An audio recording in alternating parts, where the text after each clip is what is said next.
அல்லாஹுடைய இறை இல்லமாகிய கஅபத்துல்லாஹ்விலே தோன்றிய பயங்கரமான குழப்பம் தான் கராமித்தாக்கள் என்பவர்களுடைய குழப்பம். ஒரே நாளில் இவர்கள் கஅபத்துல்லாஹ்விலே 30,000 ஹாஜிமார்களை கொலை செய்தார்கள். கஅபத்துல்லாஹுடைய கதவை அப்படியே கலட்டி எடுத்தார்கள். எந்த அளவுக்கு என்று சொன்னால், அந்த கொல்லப்பட்ட ஹாஜிமார்களுடைய உடல்களை ஜம்சம் கிணற்றிலும் தூக்கி போட்டார்கள். அது மட்டுமல்லாமல் ஹஜருல் அஸ்வத் கல்லையும் அவர்கள் சூறையாடி பறித்து கொண்டு தங்களுடைய இடங்களுக்கு எடுத்துக்கொண்டு சென்றார்கள். எந்த அளவுக்கு என்று சொன்னால், 22 வருடங்களாக ஹஜருல் அஸ்வத் கல் இல்லாமல் ஹஜ்ஜுடைய கிரிகைகள் நடைபெற்றது என்றால் நீங்கள் நம்புவீர்களா? 22 வருடங்களாக அந்த கல்லை அவர்கள் தங்களிடத்திலேயே வைத்திருந்தார்கள், திருப்பி அவர்கள் அளிக்கவில்லை. இந்த கராமித்தாக்கள் என்பவர்கள் யார்? இவர்கள் எப்பொழுது தோற்றம் பெற்றார்கள்? இவர்களுடைய அகீதாக்கள், கொள்கைகள் எப்படியாப்பட்டதாக இருந்தது? இதே போல ஏன் இவர்கள் கஅபாவை தாக்கி அங்கே இருக்கக்கூடிய ஹாஜிமார்களையும் கொலை செய்து ஹஜருல் அஸ்வத் கல்லையும் சூறையாடி கொண்டு சென்றார்கள்? இவர்களுடைய முடிவு எந்த அளவுக்கு பயங்கரமாக மாறியது என்ற முழு விடயத்தையும் இந்த பதிவிலே நாங்கள் தெளிவாக பார்ப்போம். அல்ஹம்துலில்லாஹி ரப்பில் ஆலமீன், அஸ்ஸலாத்து வஸ்ஸலாமு அலா ரசூலில்லாஹி அம்மா பஅத். கண்ணியத்திற்குரிய இறைவனின் நல்லடியார்களே, அல்லாஹ்வின் சாந்தியும் சமாதானமும் என்றென்றும் நம் அனைவர் மீதும் உண்டாவதாக. ஒவ்வொரு காலத்திலும் ஒவ்வொரு பயங்கரமான குழப்பம் இந்த உலகத்திலே நடைபெறுவது வளமையாக இருக்கிறது. இந்த அடிப்படையில் கஅபத்துல்லாஹுக்குள்ளால் நடந்த மிக பயங்கரமான ஒரு குழப்பத்தை பற்றி நீங்கள் கேள்விப்பட்டிருக்கிறீர்களா? அந்த குழப்பத்துக்கு தான் ஃபித்னத்துல் கராமிதா, கராமிதாக்களுடைய குழப்பம், ஃபித்னா என்று சொல்லப்படுகிறது. அருமையானவர்களே, இந்த விடயத்தை பார்ப்பதற்கு முன்னால் நான் புதிதாக அர்ஹம் உஸ்மானி உமரி ஒஃபீஷியல் என்ற ஒரு சேனலை ஆரம்பித்திருக்கிறேன். இதிலே முக்கியமான 6 பாடங்களை நடாத்துகிறேன். தஃப்சீர், ஹதீஸ், நபிமார்களுடைய வரலாறு, முஹம்மது ஸல்லல்லாஹு அலைஹி வஸல்லம் அவர்களுடைய வாழ்க்கை வரலாறு, சஹாபாக்களுடைய வரலாறு, பெரும் பாவங்கள் பற்றிய தெளிவு என்று 6 பாடங்களை நடாத்துகிறேன். அந்த வகுப்புகளை நீங்கள் பார்வையிட வேண்டும் என்று சொன்னால், அந்த பாடங்களை நீங்கள் முழுமையாக கற்க வேண்டும் என்று சொன்னால், அந்த சேனலுடைய லிங்க் நான் கீழே டிஸ்கிரிப்ஷன் பாக்ஸில் தருகிறேன். செக் பண்ணி பார்த்துக் கொள்ளுங்கள். நீங்களும் பிரயோஜனம் பெற்றுக் கொள்ளுங்கள், அவர்களையும் இதன் மூலமாக பலன் பெற செய்யுங்கள். ஹிஜ்ரி 317வது வருடம், அதாவது கிறிஸ்துக்கு பின் 930வது வருடம் இந்த ஃபித்னா மஸ்ஜிதுல் ஹராமுக்குள்ளால் கஅபத்துல்லாஹுடைய பகுதியிலே நடைபெற்றது. ஒரே நாளில் 30,000 ஹாஜிமார்கள் கொல்லப்பட்டு அவர்களுடைய உடம்புகள் ஜம்சம் கிணற்றிலே தூக்கி எறியப்பட்டது. ஹஜருல் அஸ்வத் கல் அந்த இடத்திலிருந்து பறிக்கப்பட்டு 22 வருட காலமாக திருப்பி அளிக்கப்படாமல் இருந்தது. 22 வருடங்கள் ஹஜருல் அஸ்வத் கல் இல்லாமல் ஹஜ்ஜுடைய கிரிகைகள் நடைபெற்றதருமையானவர்களே. யார் இந்த கராமித்தாக்கள்? இவர்கள் எப்பொழுது தோற்றம் பெற்றார்கள் என்று பார்த்தால், கராமிதா என்பது ஷியாக்களுடைய முக்கியமான ஒரு பிரிவு தான் இஸ்மாயிலியா. இந்த இஸ்மாயிலியா என்ற பிரிவில் இருந்து விலகிய ஒரு கூட்டம் தான் இந்த கராமித்தாக்கள். ஹிஜ்ரி 278வது வருடம், அதாவது கிறிஸ்துக்கு பின் 890வது வருடம் தான் இவர்கள் தோன்றினார்கள். இவர்கள் தோன்றிய இடம் ஈராக்குடைய கூஃபா. இந்த கராமித்தாக்களுடைய தலைவன் யார் என்று பார்த்தால் ஹம்தான் அல் கிர்மித் என்பவன். இவனுடைய அந்த கிர்மித் என்ற வார்த்தையிலிருந்து தான் கராமித்தா என்பது தோன்றியது. அதற்கு பின்னால் வந்த தலைவன் அபு சயீத் அல் ஜன்னாபி. இதே போல அதற்கு அடுத்த தலைவனாக வந்தது அபு தாஹிர் அல் ஜன்னாபி என்பவன். இந்த அபு தாஹிர் அல் ஜன்னாபியுடைய தலைமையில தான் கஅபத்துல்லாஹ்விலே மிகப்பெரிய குழப்பம் ஏற்பட்டது. இவர்கள் ஹிஜ்ரி 278 தோன்றினாலும் இவர்கள் வலுப்பெற்ற வருடம் ஹிஜ்ரி 317, அதாவது கிறிஸ்துக்கு பின் 930வது வருடம். அந்த சந்தர்ப்பத்திலே இந்த கராமித்தாக்களுடைய தலைவனாக இருந்தது அபு தாஹிர் அல் ஜன்னாபி என்பவன். இந்த கராமித்தாக்களுடைய மையமாக, மர்கஸ், கேந்திர ஸ்தலமாக இருந்தது பஹ்ரைனுடைய ஹஜர் என்ற இடம்தான். அந்த ஹஜர் என்ற ஊருக்கு தற்பொழுது அல் அஹ்ஸா என்று சொல்லப்படுகிறது. இந்த அல் அஹ்ஸா என்பது தான் இந்த கராமித்தாக்களுடைய தலைமை பீடமாக இருந்தது. இந்த கராமித்தாக்களுடைய முழு விவரங்கள் பல சரித்திர கிதாபுகளிலே தெளிவாக கூறப்பட்டிருக்கிறது. உதாரணமாக அல்லாமா இப்னு கஸீர் அல் பிதாயா வன் நிஹாயா என்ற கிதாபுல, அல்லாமா ஜரீர் அத்-தபரி தாரீஹுல் உமமி வல் முலூக் என்ற கிதாபுல, அல்லாமா மக்ரீஸி அவர்கள் தங்களுடைய அல் ஹுதத் என்ற கிதாபுல, இதே போல அல்லாமா தாஜுத்தீன் சுபுகி ரஹ்மத்துல்லாஹி அலைஹி அவர்கள் தபகாத்து ஷஃபிய்யத்தில் குப்ரா என்ற கிதாபுல, இதே போல இமாம் ஷஹ்ரஸ்தானி அவர்கள் அல் மிலல் வன் நஹல் என்ற கிதாபிலும் இந்த விடயங்களை கூறியிருக்கிறார்கள். இவர்கள் கஅபாவிலே செய்த அந்த கொடுமைகளை நாங்கள் பார்ப்பதற்கு முன்னால் இவர்களுடைய கொள்கைகள் என்ன என்பதை நாங்கள் பார்த்து கொள்வோம். இவர்களுடைய கொள்கைகள் மட்டுமல்லாமல் இவர்களுடைய விடயத்திலே மார்க்க அறிஞர்களுடைய தீர்ப்பு என்னவென்று நாங்கள் விளங்கிக் கொண்டால்தான் இவர்களுடைய கொடுமைகள் எந்த அளவுக்கு பயங்கரமானது என்பதை நாங்கள் அறிந்து கொள்ளலாம். முதலாவது, ஷரியத்தையும் இஸ்லாத்துடைய அடிப்படை கடமைகளையும் இவர்கள் மறுக்கிறார்கள். அது எங்கள் மீது கடமை கிடையாது என்பதாக இவர்கள் கூறுகிறார்கள். அல்லாமா இப்னு தைமியா ரஹ்மத்துல்லாஹி அலைஹி அவர்கள் தங்களுடைய ஃபதாவா அல் குப்ராவிலே கூறும் பொழுது, இன்னல் கராமிதா லா யரவுன ஸலாத ஐ யுன்கிரூன ஸலாத வல ஸியாம வலல் ஹஜ்ஜ வல ஸகாத வ யகூலூன இன்ன ஹாதிஹி ஷராஇஅ லில் அவாம். இந்த கராமிதாக்கள் என்ன கூறுகிறார்கள் என்றால், தொழுகை, நோன்பு, ஜகாத், ஹஜ் என்பதை இவர்கள் மறுக்கிறார்கள். இதே போல இந்த சட்டங்கள் எல்லாம் பொதுமக்களுக்குரியது, நமக்குரியது அல்ல என்பதாக இவர்கள் மறுக்கிறார்கள் என்று ஷேகுல் இஸ்லாம் இப்னு தைமியா ரஹ்மத்துல்லாஹி அலைஹி அவர்கள் கூறுகிறார்கள். ஆகவே முதலாவது, இவர்கள் இஸ்லாத்துடைய அடிப்படை சட்டங்களை, அடிப்படை தூண்களையே இவர்கள் மறுக்கிறார்கள். இதே போல இரண்டாவது, குர்ஆனுடைய வெளிரங்க கருத்துக்களை இவர்கள் மறுக்கிறார்கள். இவர்கள் சொல்லக்கூடிய விடயத்தை அல்லாமா ஷஹ்ரஸ்தானி அவர்கள் அல் மிலலு வன் நஹல் என்ற தங்களுடைய கிதாபிலே கொண்டு வருகிறார்கள். அன்னஹும் ஸஅமு, இந்த கராமிதாக்கள் கூறுகிறார்கள், அவர்கள் உறுதி கொள்கிறார்கள், அன்னலில் குர்ஆனி ஸாஹிரன் லில் அவாமி வ பாத்தினன் லில் ஹவாசி. குர்ஆனுடைய வெளிரங்கம், அதாவது வெளிரங்க கருத்து என்பது பொதுமக்களுக்குரியது. இந்த குர்ஆனுடைய உள்ரங்க கருத்து என்பது எங்களை போன்ற குறிப்பான சிலருக்குரியது. எனவே வெளிரங்கத்தை பின்பற்றுவது என்பது எங்களுக்கு கடமை கிடையாது. ஏன்? அது பொதுமக்களுக்குரியது. நாம் குர்ஆனுடைய உள்ரங்க கருத்தை மட்டும் தான் எடுப்போம் என்பதாக இவர்கள் வாதாடுகிறார்கள். வ இன்னமல் வாஜிபு மஅரிஃபத்துல் பாத்தினி ஃபகத். கட்டாயம் என்னவென்று சொன்னால் குர்ஆனுடைய உள்ரங்கத்தை மட்டும் அறிவது தான் என்பதாக இவர்கள் வாதாடுகிறார்கள். இதே போல மூன்றாவது, இவர்களுடைய அடிப்படை அகீதா கொள்கைகளில் ஒன்று தான் ஹஜ்ரத் ஸல்லல்லாஹு அலைஹி வஸல்லம் அவர்களுடைய சுன்னாக்களை முழுமையாக மறுக்கிறார்கள். அல்லாமா நுவைரி ரஹ்மத்துல்லாஹி அலைஹி அவர்கள் தங்களுடைய நிஹாயத்துல் அரப் என்ற கிதாபிலே குறிப்பிடுகிறார்கள், அன்னஹும் அன்கரு அஸ்ஸுன்னத்தன் நபவிய்யத குல்லஹா. இந்த கராமிதாக்கள் ஹஜ்ரத் ஸல்லல்லாஹு அலைஹி வஸல்லம் அவர்களுடைய அனைத்து சுன்னாக்களையும் மறுக்கிறார்கள். வயகூலூன், அது மட்டுமல்லாமல் அவர்கள் என்ன சொல்கிறார்கள் என்றால், இன்னமா கானன் நபியு முஸ்லிஹன் ஃபி ஸமானிஹி. ஹஜ்ரத் ஸல்லல்லாஹு அலைஹி வஸல்லம் அவர்களுடைய காலத்தில் மட்டும் தான் சீர்திருத்தவாதியாக இருந்தார்களே தவிர வலா ஹாஜத இலத்திபாஇஹி பஅத மௌத்திஹி. ஹஜ்ரத் ஸல்லல்லாஹு அலைஹி வஸல்லம் அவர்கள் மரணித்ததற்கு பிறகு அவர்களுடைய வழிமுறைகளை, சுன்னாக்களை பின்பற்றுவது என்பது தேவையே கிடையாது என்பதாக இவர்கள் அடியோடு மறுக்கிறார்கள். இதே போல இஸ்லாம் எந்தெந்த விடயத்தை எல்லாம் பெரும் பாவம் என்று சொல்கிறதோ அந்த அனைத்தையும் இவர்கள் மறுத்து அவைகளெல்லாம் ஆகுமானது, ஹலாலானது என்பதாகவும் வாதிடுகிறார்கள். அல்லாமா தபரி ரஹ்மத்துல்லாஹி அலைஹி அவர்கள் தங்களுடைய தாரீகுல் உமமி வல் முலூக் என்ற கிதாபில் குறிப்பிடும் பொழுது, இந்த கராமிதாக்கள் இஸ்தஹல்லு அஸ்ஸினா, விபச்சாரத்தை ஹலால் என்று கூறுகிறார்கள். வ ஷுர்பல் ஹமர், மதுபானம் அருந்துவதை ஹலால் என்று கூறுகிறார்கள். வ கத்லல் முஸ்லிமீன், இதே போல முஸ்லிம்களை கொலை செய்வதும் பாவம் கிடையாது, அது ஆகுமாக்கப்பட்ட செயல் என்பதாக இவர்கள் கூறுகிறார்கள். இன்னல் ஹுதூத ருமூஸுன் லா ஹகீகத லஹா.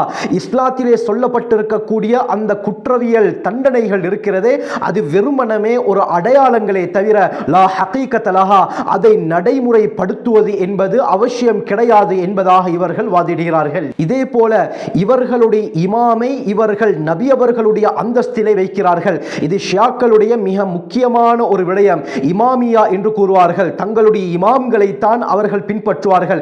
இதே போல இந்த கராமிதாக்கள் தங்களுடைய இமாமுக்கு தெய்வீக சக்தி கொடுக்கப்பட்டிருக்கிறது, அல்லாஹுடைய முக்கியமான பிரதிநிதி என்றெல்லாம் கூறுகிறார்கள். அல்லாமா மக்ரீஸி தங்களுடைய அல் ஹுதத் என்ற கிதாபிலே குறிப்பிடும் பொழுது இந்த கராமிதாக்கள் என்ன கூறுகிறார்கள், இன்னல் இமாம ஹுவ மதுஹருல் இலாஹ். நிச்சயமாக எங்களுடைய இமாம் தலைவர் இருக்கிறாரே, இறைவனுடைய உருவாக்கம், அல்லாஹுடைய உருவாக்கம் என்பதாக இவர்கள் கூறுகிறார்கள். வ இன்னல்லாஹ யதஜல்லா ஃபீஹி வ ஹுவல் ஹாகிமு பிஅம்ரில்லாஹி ஃபீ ஹல்கிஹி. இவர்கள் என்ன கூறுகிறார்கள், நிச்சயமாக அல்லாஹ் சுப்ஹானஹு வ தஆலா இந்த இமாமுக்குள்ளால் தோன்றுகிறான், வெளிப்படுகிறான். அல்லாஹ்வுடைய ஏவலின் மூலமாக படைப்பினங்களை இந்த இமாம் தான் ஆளுகிறார் என்பதாக இந்த கராமிதாக்கள் கூறுகிறார்கள். இவர்களுடைய அடுத்த முக்கியமான ஒரு அகீதா தான் ஹஜ் என்பது கடமை கிடையாது. ஏனென்று சொன்னால் காபாவையோ ஹஜருல் அஸ்வதையோ தவாப் செய்வது என்பது கல்லை வணங்குவதற்கு சமம் என்பதாக இவர்கள் வாதிடுகிறார்கள். இமாம் மக்ரீஸி அல் ஹுத்தத்ல கூறும் பொழுது இந்த கராமிதாக்கள் என்ன கூறுகிறார்கள், இன்ன தவாஃப் ஹவுலல் கஅபா இபாதத்துன் லில் ஹிஜாரா, கஅபாவை சுற்றி வலம் வருவது என்பது கல்லை வணங்குவதற்கு சமம். வ அன்னல் ஹஜ்ஜல் ஹகீகிய ஹுவ தவாஃபுல் கல்பி ஹவுலல் இமாம். இவர்கள் என்ன கூறுகிறார்கள், உண்மையான ஹஜ், யதார்த்தமான ஹஜ் என்னவென்று சொன்னால் இமாமை சுற்றி உள்ளம் வலம் வருவது என்று கூறுகிறார்கள். அதாவது இவர்கள் இமாமை தான் உயர்ந்த அந்தஸ்துடையவர் என்று கருதுகிறார்கள். எப்பொழுதெல்லாம் இமாமையே இந்த உள்ளம் நினைத்து கொண்டே இருக்குமோ அந்த நினைப்பு தான் இந்த உண்மையான ஹஜ் என்பதாக இந்த கராமிதாக்கள் கூறுகிறார்கள். ஆகவே இப்படியாப்பட்ட மோசமான அகீதா கொள்கைகளை கொண்டவர்கள் தான் இந்த கராமிதாக்கள். இப்படியாப்பட்ட கொள்கை கொண்ட இந்த கராமிதாக்களுடைய விடயத்திலே மார்க்க அறிஞர்களுடைய ஃபத்வா என்னவென்று பார்த்தால், அல்லாமா இப்னு கஸீர் அல் பிதாயா வன்னிஹாயாவில் குறிப்பிடும் பொழுது, ஹாஉலாஇ ஹரஜு மினல் இஸ்லாமி குல்லியன், இந்த கராமிதாக்கள் இஸ்லாத்தை விட்டு முழுமையாக வெளியேறிவிட்டார்கள்.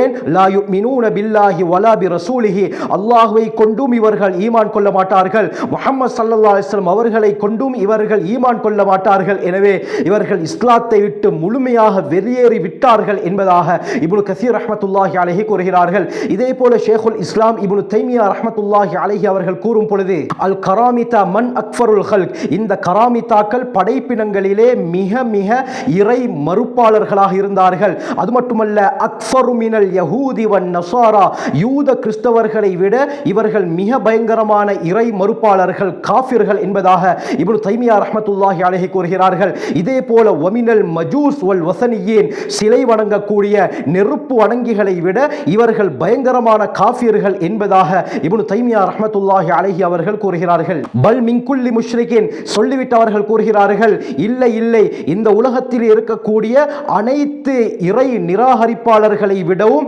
இவர்கள் பயங்கரமானவர்கள். ஃபஇன்னஹும் அஃப்ஸது ஃபில் அர்த் வஸ்தஹல்லு திமாஅல் முஸ்லிமீன், இவர்கள் இந்த பூமியிலே குழப்பத்தை விளைவித்தவர்கள், முஸ்லிம்களுடைய இரத்தத்தை ஆகுமாக்கியவர்கள், அதாவது முஸ்லிம்களை அநியாயமாக கொலை செய்தவர்கள். வ அம்வாலஹும், முஸ்லிம்களுடைய சொத்துக்களை சூறையாடினவர்கள். வஸத்து அன் சபீலில்லாஹ், மக்கள் அல்லாஹ்வுடைய பாதையிலே செல்வதை விட்டும் இவர்கள் தடுத்தவர்கள் என்பதாக இப்னு தைமியா ரஹ்மத்துல்லாஹி அலைஹி கூறுகிறார்கள். ஆகவே இப்படி மார்க்க அறிஞர்களுடைய தீர்ப்பை பார்க்கும் பொழுது இந்த கராமிதாக்கள் காஃபிர்கள் என்பதாக ஃபத்வாக்கள் கொடுக்கிறார்கள். இந்த அளவுக்கு பயங்கரமான இந்த கராமிதாக்கள் ஹிஜ்ரி 317வது வருடம், அதாவது கிறிஸ்துக்கு பின் 930வது வருடம், அபு தாஹிர் அல் ஜன்னாபி என்பவனுடைய தலைமையில் மிகப்பெரிய ஒரு படையுடன் மக்காவை எதிர்ப்பதற்காக வேண்டி இவர்கள் புறப்பட்டார்கள். அந்த காலம் ஹஜ்ஜுடைய கிரிகைகள் நடந்து கொண்டிருந்த காலம், அதாவது துல்ஹிஜ்ஜாவுடைய 8வது நாள், யௌமு தர்வியா என்று சொல்லப்படும் இந்த 8வது நாள் தான் ஹஜ்ஜுடைய சீசன், கடமைகள் ஆரம்பமாகிறது. இந்த 8வது நாள் இந்த அபு தாஹிர் அல் ஜன்னாபி என்பவன் பெரும் படையை திரட்டி கொண்டு காபாவை தாக்கினான். இந்த இவர்களுடைய தாக்குதலின் காரணமாக மிகப்பெரிய ஃபித்னா காபாவுக்குள்ளால் ஏற்பட்டது. எந்த அளவுக்கு என்றால், ஒரே நாளில் 30,000 பேரை இந்த கராமிதாக்கள் கொலை செய்தார்கள். அந்த 30,000 பேரும் ஹஜ்ஜுக்காக வந்த பொதுமக்கள், ஹாஜிமார்கள். 30,000 பேர் கொல்லப்பட்டு அவர்களுடைய உடம்புகள் ஜம்சம் கிணற்றிலே தூக்கி எறியப்பட்டது. காபத்துல்லாஹுடைய கதவு அப்படியே கலட்டப்பட்டது. காபாவுடைய திரை அப்படியே கிழித்து எறியப்பட்டது. காபா, அதாவது தவாப் செய்யக்கூடிய பூமியே இரத்த ஆறாக மாறியது. இந்த அளவுக்கு அநியாயங்கள் நடந்தன. அது மட்டுமல்லாமல் இந்த ஹஜருல் அஸ்வதையும் இவர்கள் காபாவிலிருந்து கலட்டி கொண்டு தங்களுடைய பஹ்ரைனுக்கு எடுத்து சென்றார்கள். பஹ்ரைனிலே இருக்கக்கூடிய அல் அஹ்ஸா என்ற ஊரிலே 22 வருடங்களாக இந்த ஹஜருல் அஸ்வத் கல்லை இந்த கராமிதாக்கள் வைத்திருந்தார்கள். காபாவிலே எங்கு பார்த்தாலும் இரத்தமாகத்தான் இருந்தது. காபாவுடைய பூமி அசுத்தப்படுத்தப்பட்டது. ஜம்சம் கிணறு அசுத்தப்படுத்தப்பட்டது. காபாவுடைய பல விடயங்கள் சேதமாக்கப்பட்டது. அருமையானவர்களே, இன்று ஹஜ்ஜுக்கு செல்லக்கூடியவர்களுடைய முக்கியமான ஒரு ஏம், ஒரு இலக்கு என்ன? எப்படியாவது ஒரு தடவை சரி நான் அந்த ஹஜருல் அஸ்வதை முத்தமிட வேண்டும் என்ற எண்ணத்தில் இங்கிருந்தே அவர்கள் தயார் நிலையில் செல்வார்கள். ஆனால் யோசித்து பாருங்கள், 22 வருடங்களாக அந்த ஹஜருல் அஸ்வத் கல் இல்லாமல் ஹஜ்ஜுடைய அந்த கிரிகைகள் நடைபெற்றது என்று சொன்னால் எப்படியாப்பட்ட பயங்கரமான ஒரு நிலை என்று பாருங்கள். நான் சொன்ன இந்த எல்லா விடயத்தையும் அல்லாமா இப்னு கஸீர் அல் பிதாயா வன்னிஹாயாவுல தெளிவாக குறிப்பிடுகிறார்கள். அல்லாமா ஜரீர் அத்-தபரி தங்களுடைய தாரீஹுல் உமமி வல் முலூக் என்ற கிதாபுல குறிப்பிடும் பொழுது இந்த அபூ தாஹிர் அல் ஜன்னாபியுடைய தலைமையில கராமித்தாக்கள் இந்த காபாவை தாக்கினார்கள். அந்த நேரத்திலே இருந்த ஆண்கள், பெண்கள், சிறு குழந்தைகள் யாரையும் இவர்கள் விட்டு வைக்கவில்லை. அனைவரையும் கொலை செய்து வஅல்லகு அல் கத்ல அலா பாபில் கஅபா, இந்த அபூ தாஹிர் அல் ஜன்னாபி என்ன செய்தான், கொல்லப்பட்ட சில ஹாஜிமார்களுடைய உடல்களை கஅபாவுடைய வாசலிலே அப்படியே இவன் தொங்க விட்டான். தொங்க விட்டதற்கு பிறகு இவன் என்ன கூறினான் தெரியுமா? அல்லாஹு அக்பர், அல்லாஹ் தான் பாதுகாக்க வேண்டும். அன பில்லாஹி வ பில்லாஹி அன, நான் அல்லாஹ்வுடன் இருக்கிறேன், அல்லாஹ் என்னுடன் இருக்கிறான். யஹ்லுகுல் ஹல்க, அவன் படைப்பினங்களை படைக்கிறான், அந்த படைத்த படைப்பினங்களை நான் அழிக்கிறேன் என்று இவன் தைரியமாக கஅபாவிலே வைத்து சொன்னான் என்பதாக அல்லாமா ஜரீர் அத்-தபரி ரஹ்மத்துல்லாஹி அலைஹி அவர்கள் குறிப்பிடுகிறார்கள். அல்லாமா மக்ரீஸி அல் ஹுதத்ல கூறும் பொழுது கஅபாவிலே பதிக்கப்பட்டிருந்த இந்த ஹஜருல் அஸ்வத் கல்லை இவர்கள் எடுத்துக்கொண்டு ஹஜர், அதாவது பஹ்ரைன்ல இருக்கக்கூடிய அல் அஹ்ஸா என்ற ஊரிலே இவர்களுடைய மஸ்ஜிதிலே அந்த கல்லை கொண்டு போய் வைத்தார்கள். வைத்ததற்கு பிறகு இவர்கள் என்ன சொன்னார்கள்? இதுதான் அல்லாஹ்வுடைய உண்மையான ஆலயம். வஅம்மல்லதி பிமக்கா ஃபபைத்துல் அஸ்னாம், மக்காவிலே இருக்கக்கூடிய அந்த காபா இருக்கிறது, அது சிலைகளுடைய வீடு என்பதாக இவர்கள் கூறினார்கள். 22 வருடங்களாக கராமித்தாக்களிடத்திலே இருந்த இந்த ஹஜருல் அஸ்வத்கள் அதற்கு பிறகு மீண்டும் காபத்துல்லாஹுக்கு திருப்பி அனுப்பப்பட்டது. ஹிஜ்ரி 317வது வருடம் பறிக்கப்பட்டு ஹிஜ்ரி 339வது வருடம், அதாவது 22 வருடங்களுக்கு பிறகு அந்த மக்காவுடைய ஆட்சியாளர் அதிகமான பணங்களை உங்களுக்கு நான் தருகிறேன், இந்த கல்லை திருப்பி தாருங்கள் என்று சொன்னதற்கு பிறகு 22 வருடங்களுக்கு பிறகு அந்த அக்ரிமெண்ட் அடிப்படையில் இந்த கராமித்தாக்கள் ஹஜருல் அஸ்வத் கல்லை மீண்டும் ஒட்டகத்தின் மீது வைத்து காபாவுக்கு அனுப்பி வைத்தார்கள். இந்த விடயத்தை அல்லாமா இப்னு கஸீர் அல் பிதாயா வன்னிஹாயாவுல தெளிவாக குறிப்பிடுகிறார்கள். இதே போல இமாம் தாஜுத்தீன் சுபுகி ரஹ்மத்துல்லாஹி அலைஹி அவர்கள் தங்களுடைய தபகாத்து ஷஃபிய்யத்தில் குப்ராவிலே கூறும் பொழுது ருத்தல் ஹஜரு, இந்த ஹஜருல் அஸ்வத் கல் இருக்கிறதே, பஅத முஃபாவதத்தின் தவீலத்தின், நீண்ட பேச்சுவார்த்தைக்கு பிறகு மீண்டும் ஒப்படைக்கப்பட்டது. ஏன் இந்த கராமித்தாக்கள் மீண்டும் இந்த ஹஜருல் அஸ்வத் கல்லை ஒப்படைத்தார்கள் என்றால், எப்பொழுது இந்த ஹஜருல் அஸ்வத் கல்லை அவர்கள் காபாவில் இருந்து பறித்து எடுத்துக்கொண்டு சென்றார்களோ அதற்கு பிறகு அதிகமான நோய்களும் அதிகமான அழிவுகளும் இந்த கராமித்தாக்களுக்கு மத்தியிலே ஏற்பட்டது. இது அல்லாஹ்வுடைய லானத் சாபம் தான் என்பதை உணர்ந்த இந்த கராமித்தாக்கள் 22 வருடங்களுக்கு பிறகு மீண்டும் அந்த கல்லை மக்காவுக்கே திருப்பி ஒப்படைத்தார்கள் என்பதாக இமாம் தாஜுத்தீன் சுபுகி ரஹ்மத்துல்லாஹி அலைஹி அவர்கள் கூறுகிறார்கள். எவ்வளவு பெரிய சக்தி வாய்ந்த சாம்ராஜ்யமாக இருந்தாலும் ஒரு நாள் அந்த சாம்ராஜ்யம் வீழ்ச்சி அடையும் என்ற பேரில் இந்த கராமித்தாக்களுடைய சாம்ராஜ்யம் 10வது நூற்றாண்டின் நடுப்பகுதியில் அப்படியே வீழ்ச்சி அடைய ஆரம்பித்தது. அதிகமான அப்பாசியாக்களுடைய ஆட்சியாளர்களும் உலமாக்களும் இந்த கராமித்தாக்களை எதிர்க்க ஆரம்பித்தார்கள். இந்த கராமித்தாக்களுடைய வீழ்ச்சியின் தொடக்கம் எப்பொழுது ஆரம்பித்தது என்று பார்த்தால், இவர்கள் ஹஜருல் அஸ்வத் கல்லை எப்பொழுது எடுத்துக்கொண்டு சென்றார்களோ அதற்கு பிறகு அதிகமான அழிவுகளும் அதிகமான நோய்களும் இவர்களை தாக்கியது. இது அல்லாஹ்வின் புறத்திலிருந்து எங்களுக்கு ஏற்பட்ட ஒரு தண்டனை என்பதை இவர்கள் விளங்க ஆரம்பித்தார்கள்.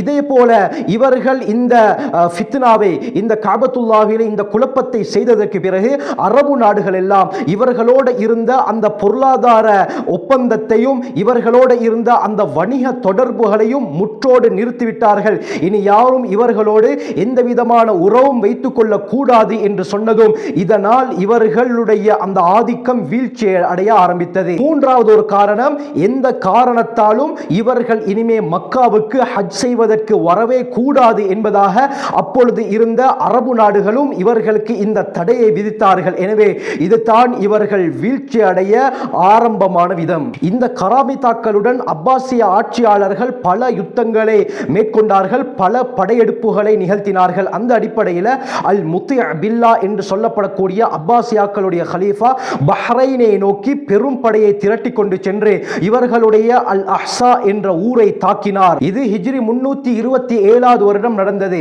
இதே போல இரண்டாவது முறையாக ஹிஜ்ரி 339வது வருடமும் மிகப்பெரிய படையுடன் இந்த அப்பாசியாவுடைய ஆட்சியாளர்கள் இந்த பஹ்ரைனை தாக்கினார்கள். இதே போல போல மூன்றாவது தடவை ஹிஜ்ரி 360வது வருடம், அதாவது கிறிஸ்துக்கு பின் 970வது வருடம் ஹலீஃபா முத்தியா பில்லா அவர்கள் அப்பொழுது இருந்த பூஹியா என்ற சாம்ராஜ்யத்துடைய தளபதியுடன் இணைந்து பஹ்ரைனை கடைசியாக தாக்கினார். இந்த தாக்குதலின் காரணமாக அதிகமான கராமிதாக்கள் கொல்லப்பட்டார்கள். அதிகமானவர்கள் உயிர் தப்பியவர்கள் பாலைவனத்தை நோக்கியும் யமனை நோக்கியும் ஓட்டம் பிடித்தார்கள். இதற்கு பிறகு இந்த கராமிதாக்களுடைய சாம்ராஜ்யம் அடியோடு வீழ்ச்சி அடைந்தது. இவர்களுடைய கேபிட்டல் மையமாக இருந்த பஹ்ரைனுடைய அல் அஹ்ஸா என்ற நகரம் முழுமையாக அழிக்கப்பட்டது. காலப்போக்கில் இவர்களுடைய இயக்கம் அப்படியே அட்ரஸ் இல்லாமல் ஆகிவிட்டது. அல்லாமா மக்ரீஸி அல் குத்தத்ல கூறும் பொழுது, இன் கரவத்தில் கராமிதா, இந்த கராமிதாக்கள் முழுமையாக வீழ்ச்சி அடைந்தார்கள். வபாதத் தௌலத்துஹும், இவர்களுடைய சாம்ராஜ்யம் அப்படியே கலைக்கப்பட்டது. வலம் யப்கலஹும் அஸருன், அவர்கள் இருந்ததற்காக எந்த ஒரு அடிச்சுவடும் மிகுதமாகவில்லை. அதாவது இந்த இயக்கம் முற்றிலும் அழிக்கப்பட்டார்கள் என்பதாக அல்லாமா மக்ரீஸி ரஹ்மத்துல்லாஹி அலைஹி அவர்கள் கூறுகிறார்கள். அல்லாஹ்வுடைய வீட்டிலே கையை வைத்தால் எந்த அளவுக்கு பயங்கரமான நிலைமை ஏற்படும் என்பதற்கு இந்த கராமிதாக்கள் மிகப்பெரிய உதாரணம். அருமையானவர்களே, இப்படியாப்பட்ட பயங்கரமான ஒரு குழப்பம் காபத்துல்லாஹிலே தோன்றியது. ஆகவே இது போன்ற இன்னும் வரலாற்றிலே ஏராளமான குழப்பங்கள் இருக்கின்றன. இன்ஷா அல்லாஹ் ஒவ்வொரு பதிவில் தெளிவான ஆதாரங்களுடன் இவற்றை நாங்கள் பார்ப்போம். அல்லாஹ் சுப்ஹானஹு வ தஆலா மார்க்கத்தை முழுமையாக விளங்கக்கூடிய கூட்டத்திலே நம் அனைவரையும் சேர்த்தருள்வானாக. ஜஸாக்குமுல்லாஹு கைர். வ ஆகிரு தஅவானா அல்ஹம்துலில்லாஹி ரப்பில் ஆலமீன்.